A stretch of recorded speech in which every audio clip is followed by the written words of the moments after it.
So it is my great pleasure to introduce you to the Early Childhood Special Education Department. And we all have so much gratitude and thank you from me and my supervisors and everyone who is part of this, because we are trying really hard to bring in more family voices. We see families as experts, and these conversations are just great to help model how to build partnerships with families. And I know that you have a lot of experience with kind of some of the positives and challenges, if that's accurate, Yes. of family partnership. And particularly with Sam, I know I'm very lucky to know his older sister. So we have gone through a little bit later in the years, but he has gone through receiving services through early intervention a little bit and now special day class. So I was just wondering if you'd be open to share a little bit more about your family and your journey. Um, as as far as when I got Sam, he was like 9 months, 9 months old. And I never noticed anything different about him. As he got older, I noticed he wasn't talking as much. It was his pediatrician that actually first suggested that he be tested for autism. And we actually went through Stanford for an evaluation. I think at that time he was probably closer to 2. Um, Mhm.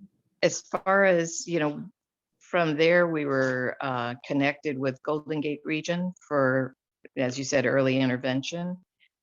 I don't think anything really started to take place. He was the whole process seemed to be long and drawn out. I felt frustrated because there was so much lag time between getting an appointment and then getting an evaluation and then getting the paperwork to the proper people. It just seemed to take a long time for him to even start to get services. And then when he did, of course, COVID, the virus stepped in, and so nothing was done in person. And I think that was just a big disadvantage for Sam. Having to do speech via Zoom was just not effective. And OT was the same. We did that via Zoom, so he never really got any in-person, on-hand type of therapy until towards the end. Actually, I'd say maybe a month of actually in-person speech therapy and also OT. And then he turned 3 and everything stopped. So I'm not quite sure if that's kind of the background you wanted, or No, I, that's great. Thank you. That helps a lot. And I know exactly from the pandemic, but even before the pandemic, there were it was hard because there were a lot of professionals, and from the outside, it I never understood how things didn't move faster, as some of them were dedicated to his well-being and advocating for him, and some of it just seemed to fall through the cracks. exactly. Yes. Yeah, I felt the same way, and I made numerous phone calls to different people, and you know, most of the time it took several phone calls before I even got a call back. Hmm. And I can remember an instance where I was sharing with you the idea of ABA versus um, individual type therapy.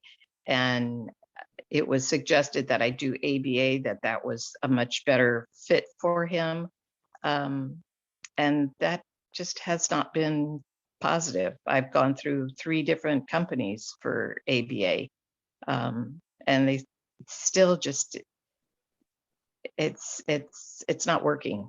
Um, I don't know what the answer is, because he's allowed 30 hours of ABA, and most often we can't even get that much time in because they don't have technicians that are available. And now they don't even have technicians that are available to accommodate him for afternoon care. And then the technicians are very limited in their skill level. I mean, they're just, to me, they haven't been around children and they don't really know how to do much. I mean, it's like a glorified babysitter, even, you know, I know that's unfair to say, but that's the way I feel. So I don't know. I don't know how effective ABA is. I mean, for us, it hasn't been effective, but I don't know what other alternatives we have.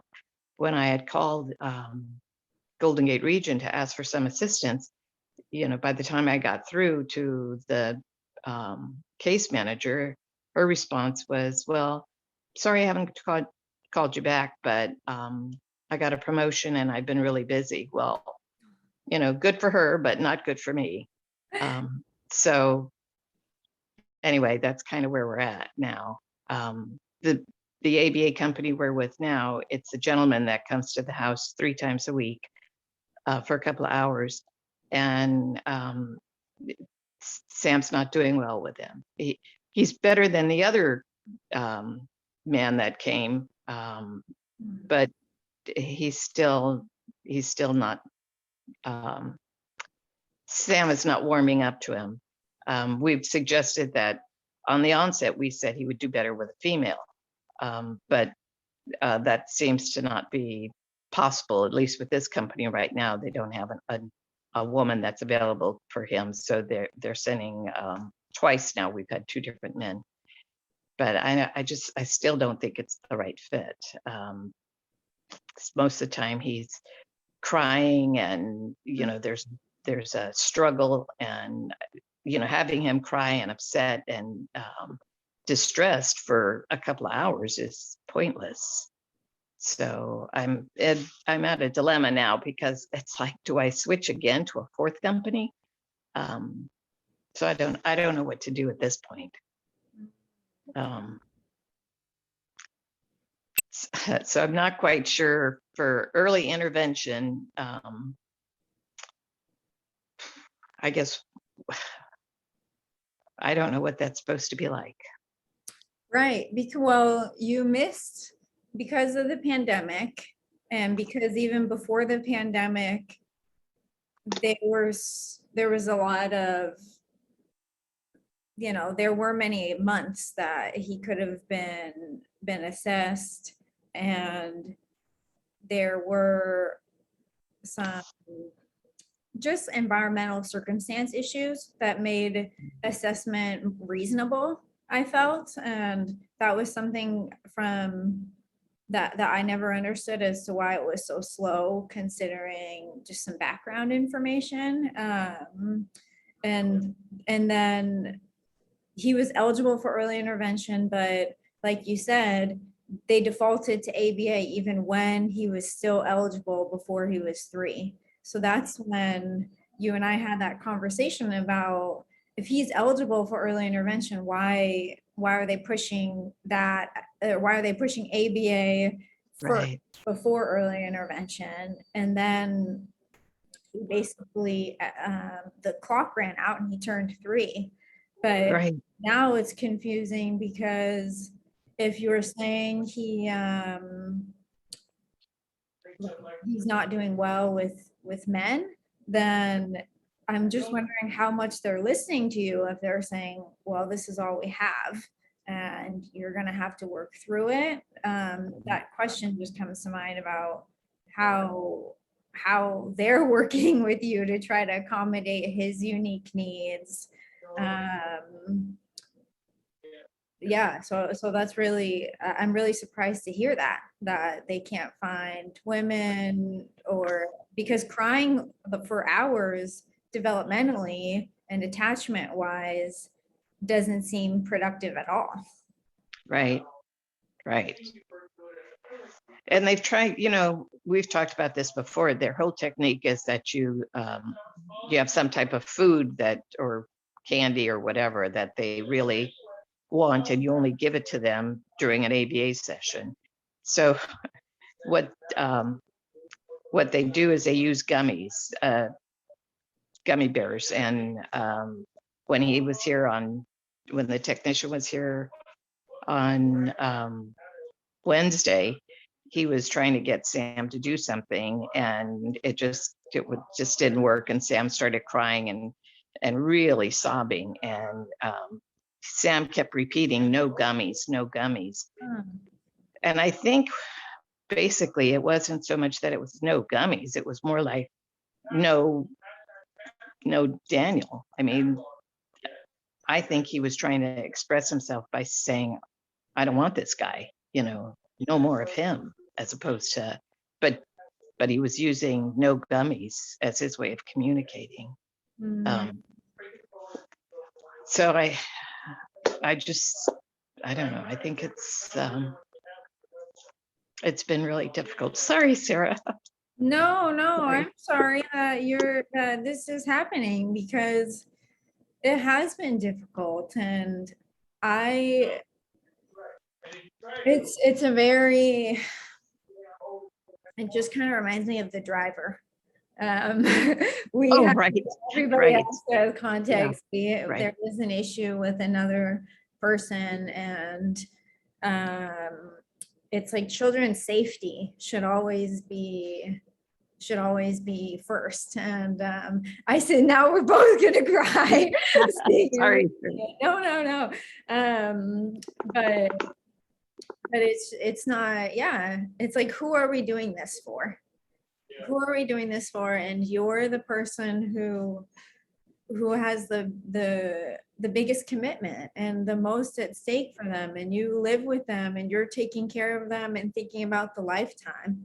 And it's and I just wonder, when we can't accommodate, what are the consequences? Because this really shouldn't be happening. Right. So I'm wondering if you're up for it, if we could talk a little bit about some of the things that you have come across in terms of the characteristics and the habits of professionals that have been really helpful, and some of the things that have been really challenging for you, just so that others can learn and try to improve in their abilities. Right. I will say that the school he's at now, I've learned, I've seen a big improvement. I haven't been able to see in person, I mean, observe their technique, but they're just the teachers there. There's, I think, 8 children in the class, and they must have like at least 5 teachers that help the teacher and several aides. And I've noticed a big improvement in the way they handle Sam and his behavior and interacting with the other children. They send home reports every day, so at least a paragraph every day of his progress. If he's had a bad day, what the incident was, how they handled it. So in that respect, I think they've been wonderful. That's through the school district. The social workers that I've dealt with in the past, I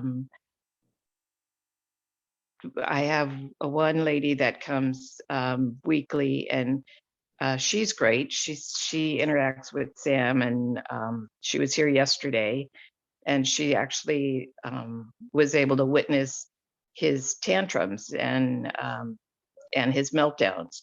But also, Sam bites. He bites whether he's happy, whether he's sad, stressed. He's just, the biting has become constant. I mean, just, like 3 times in an hour. I'm trying to track everything now as to his tantrums and the biting and how often it is and what triggers the biting. And she actually witnessed that, and she was able to help me change his diaper, and she sat on the floor and tried to bite her and pull her hair and everything. So she's been extremely helpful and done some research, and she's come back, give me some pointers on what to do. The fact that she comes weekly and is a big benefit. And she also, I have a weekly conference with two other social workers, and I'm able to bounce things off of them, and they're giving me some, not only help with Sam, but also just personal support, which I've always gotten from you too. So I've found them to be extremely professional and very helpful in their insight. Again, it's, not always one lady. It's hard to reach her, and I understand her workload is heavy. But overall, I think for the two that I see on a weekly basis, they've been very helpful. I'm so glad to hear that. I feel like that's a big change from how it was maybe a year ago or 2 years ago when they first came. So, Right. Yes. and Yeah. I'm wondering how they are at communicating this information or involving mom in all this. Say that again, Sarah. I didn't hear you. I was just wondering how they are in communicating and supporting mom as well, or David or others who important people. No, it's been solely me. Although one is agreeable to meet with mom if she wants, but it's her prerogative to decide whether or not she wants to be included in any of these weekly meetings. And at this point, she's not. She was here yesterday, so but she really didn't join in. David, no, he hasn't been included in any of these, but again, that's his option too. So mainly the interaction and the support has been just for me. One of the things that the two social workers that I do meet just telephone calls weekly, both of them have decided that they are going to see if they can meet with the school, Sam's classroom, and whether they can go in person or at least touch base with the teacher to see how he's behaving in school. That hasn't happened yet, but it was a suggestion made yesterday. Okay, that's great. Yeah. Yeah, I'm just thinking, because we try to see the family system and each person in the family as an important part of that system. So we want to do whatever we can to make sure everyone involved in the system feels like they're getting the support they need to help their home and relationship building with the child. And that's for the other adults in the family, even the extended family and the kids. So we mentioned his wonderful sister and even supporting that relationship. Do you feel like they're getting enough support to facilitate that relationship better? No, but I'm not sure if no, I don't. I would his sister would benefit tremendously from that. And his mom too. Since grandpa's got some disability issues, I think he just stays in the background. But no, I don't think they're getting it, but for grandpa, that's his choice. For mom and sister, I think that would be a big benefit for them to be included or to be offered some sort of service. And do you feel like you would have to manage the advocacy for them to receive that? Or is it I would prefer if someone approached them on their own. I mean, for his sister, yes, but for mom, it would be better if somebody actually approached her separately, not for me to be the advocate for her. I mean, and that's great, because that's something that that if others are watching this and listening, that they can think about is how to directly reach out to the other important family members, and not just the main point of contact, because that also puts so much burden on the main point of contact that you have to manage and do everything basically. Right. Yeah. And because our relationship is strained, it would be best if in my situation, if someone else approached her and offered her some services. Mm-hmm. And it's a very important relationship for him to make sure that that's supported. So Yes. That's something to consider. And also for early interventionists too, working with the siblings. I know that there's a lot of information out there, but we're lucky to be in the home, and it's just a great opportunity to understand, oh, let's see how they play together and what we can do. And Right. so the person who's coming weekly, do they ever see them play together and facilitate that joint play with Sam and his sister? Not usually. Not usually. Yeah.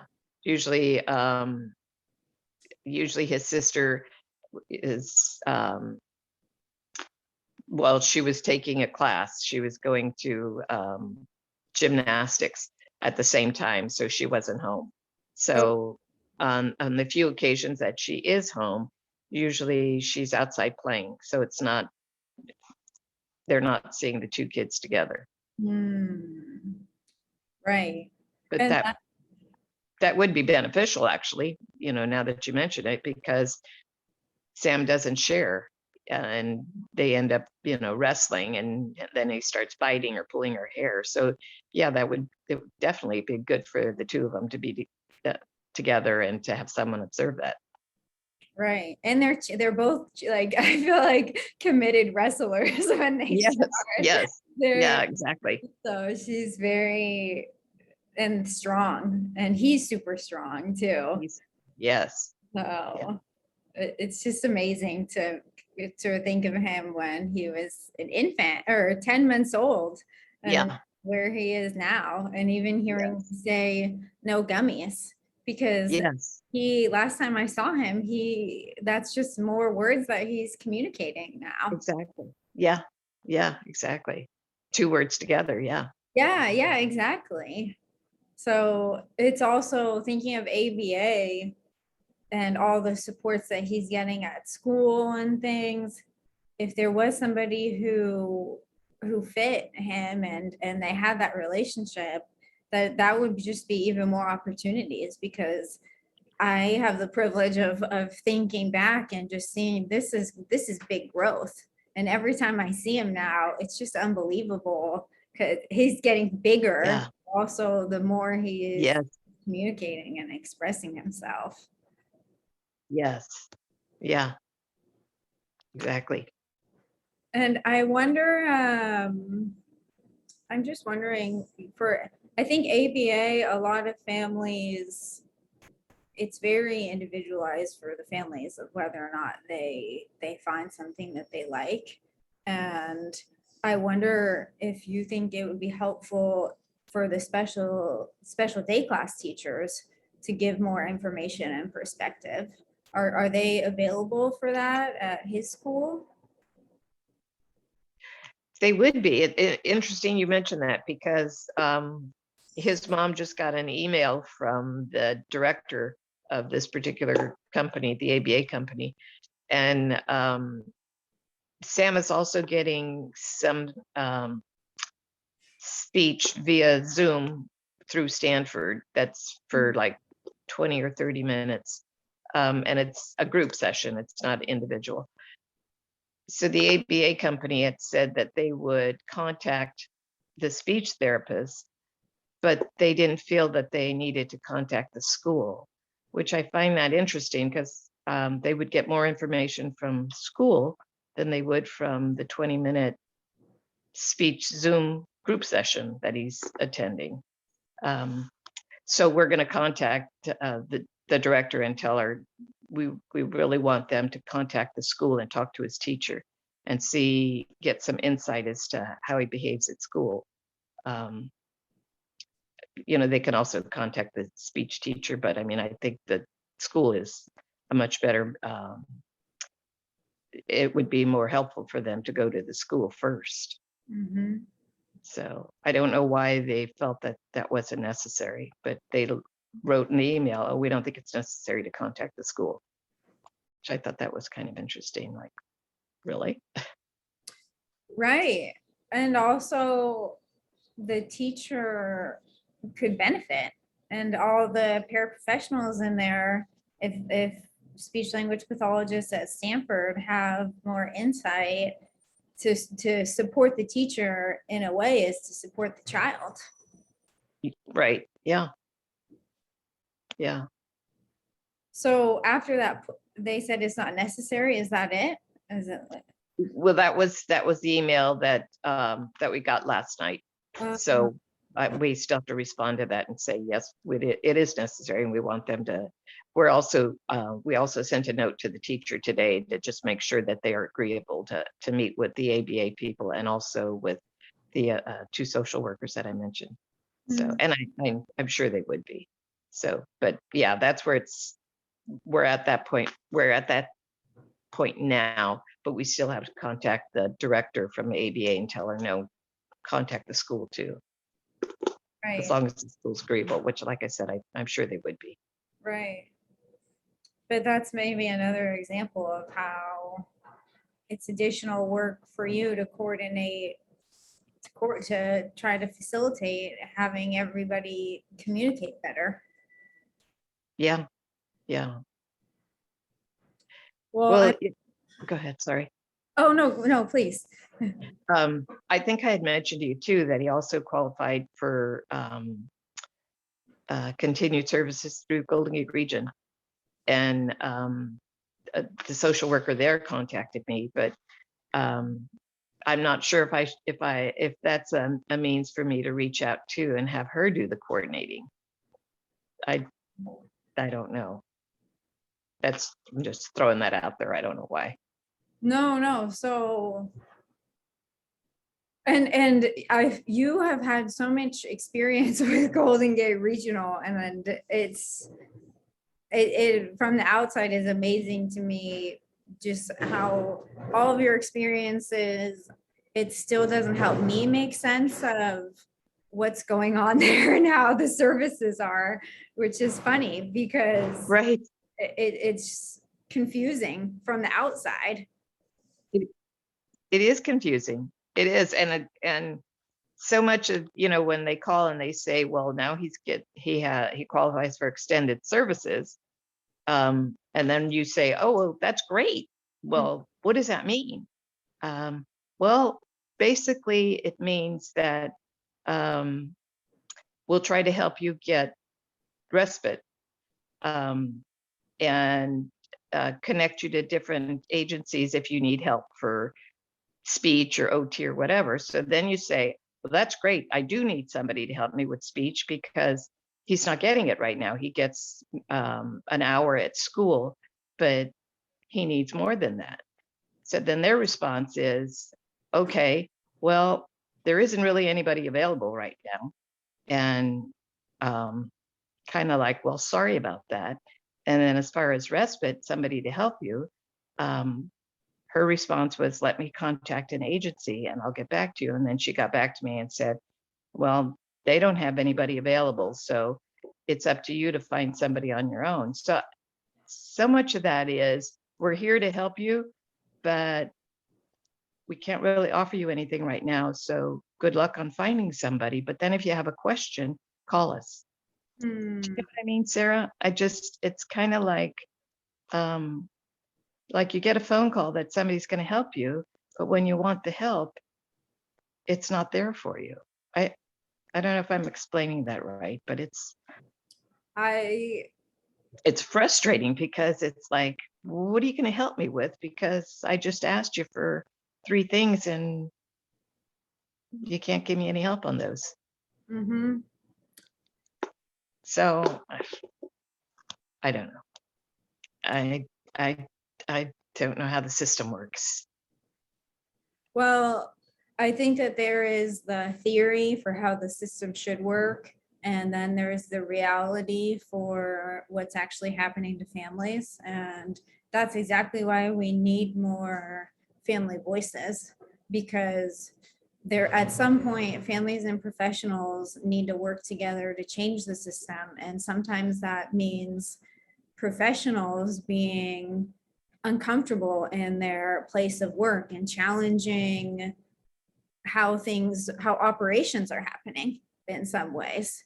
And we're not going to be able to make those changes unless we're learning from families what's actually happening. Because I can say, oh, I know how Golden Gate Regional works, I know what to expect, but then it doesn't happen in reality, which it has been the case here over and over again.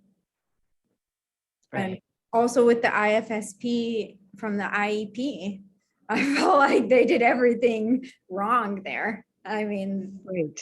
that was unbelievable. That we talk a lot about the transition, and I felt like there were so many challenges in that experience, just being an outsider and not even being the family Right. member. Right.